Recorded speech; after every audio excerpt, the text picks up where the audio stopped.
Jefferson Flynn, and I'm a 1968 graduate of Mobile County Training School and a former athlete.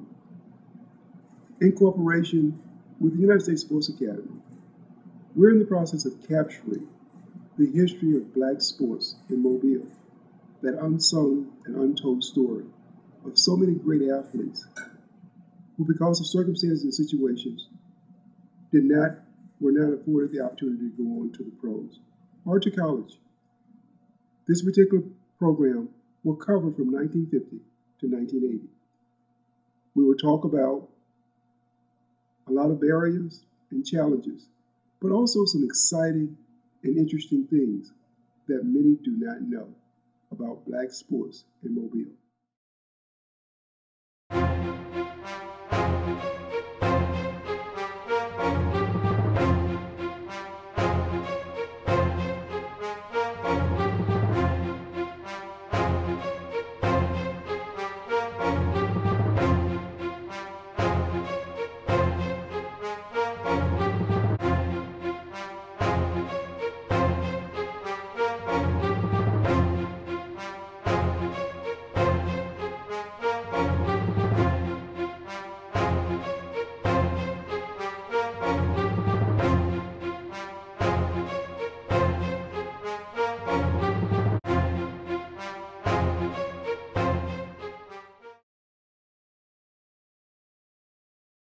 As you think about head coaches, and you have to put them in some category, both as a player and as a coach in Mobile, where would you rank Charles Rose and others in that venue?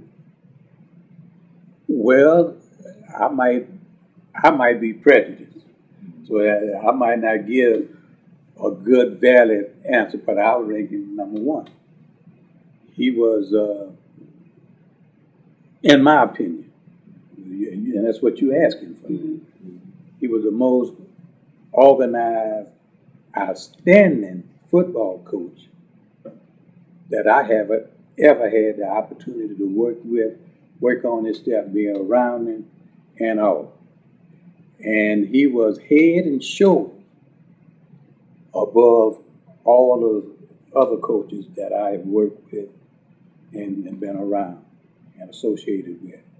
He was head and shoulders. He was a well-organized, highly intelligent man.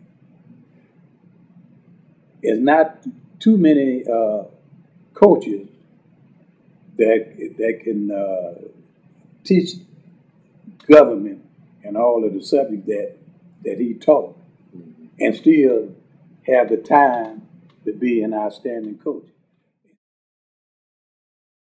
Charles Rose was my idol. I mean, from the first day I set foot on this campus, and decided I wanted to try out for sports. And I went out there, and what was most impressive about me about this guy wasn't about the fact that he was a football coach, ironically enough. But what struck me more than anything was the fact that this guy was an academic scholar. Intelligentsia is what I saw when I saw Charles Rose, in every respect of the word.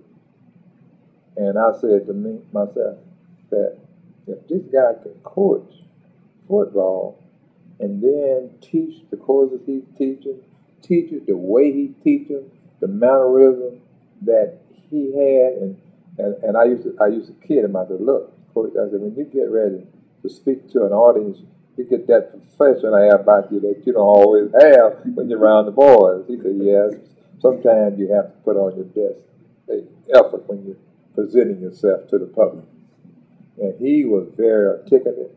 And if you had him to speak somewhere, you could bet he's going to give you a very professional, eloquent speech.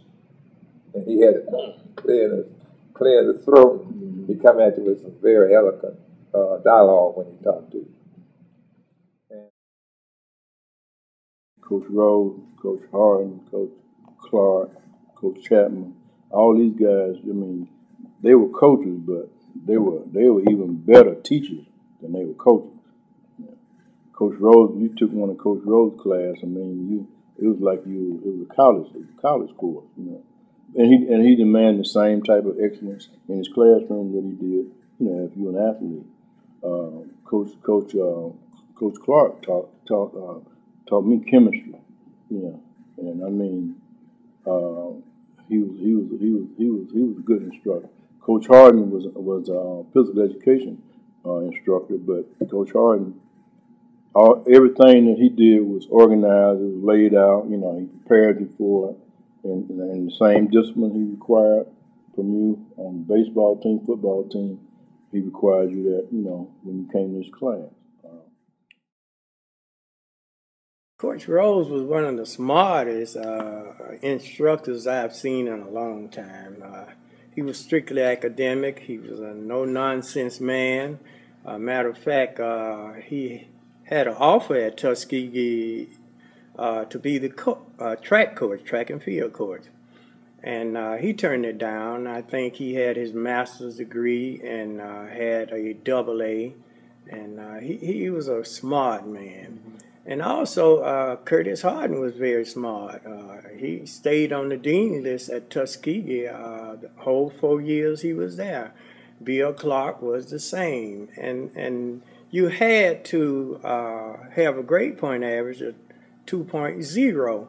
But our coaches always told us to try to have a 2.5 or beyond, and it wouldn't have no problems with eligibility. And all three coaches had a lot to do with my bringing up and where I am today, especially Bill Clark. And he was actually one of the people that played an integral part in you receiving a scholarship to Tuskegee Institute, correct? Yes. Matter of fact, he was the only person to get me a scholarship in basketball at Tuskegee. And he called the basketball coach, Coach Catlin, and told him about me. And Coach Catlin said he would look at me. And we met at the state track meet in Montgomery, Alabama. And I can remember when Coach Catlin made the statement, "This is your last time running the 440-yard dash. You'll start playing basketball." So I really appreciate Coach Clark for doing that.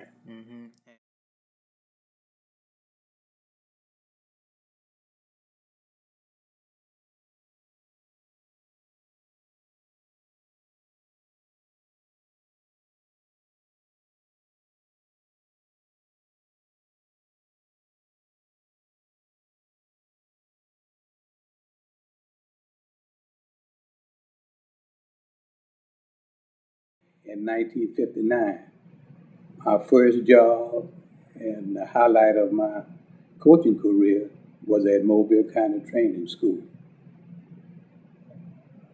The baseball position wasn't open, but I asked for it. I volunteered to coach baseball, and not knowing at the time I had two future major leaguers that God blessed me with, and they were Cleon Jones and Tom Agee, that was world champions with the New York Mets. But all of our programs were great. Everybody helped the others, and we had a family more than anything else.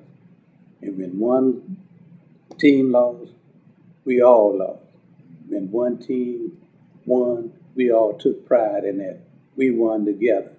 So we never had any enviness or any negative feeling towards each other. We were one. We were truly one for all and all for one.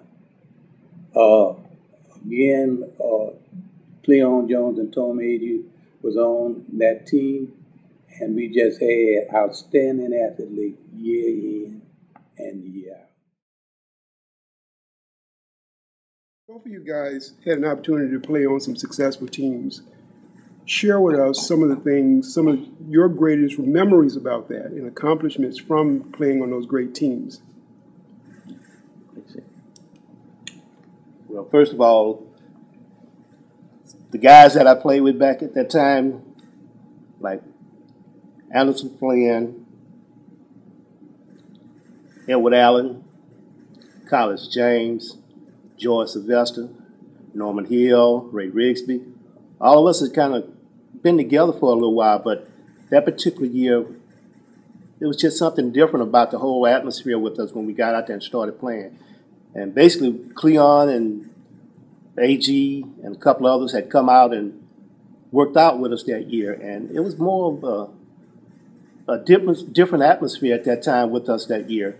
And all of a sudden, once the year started, it was just, once we started playing and we started winning, we saw what we had.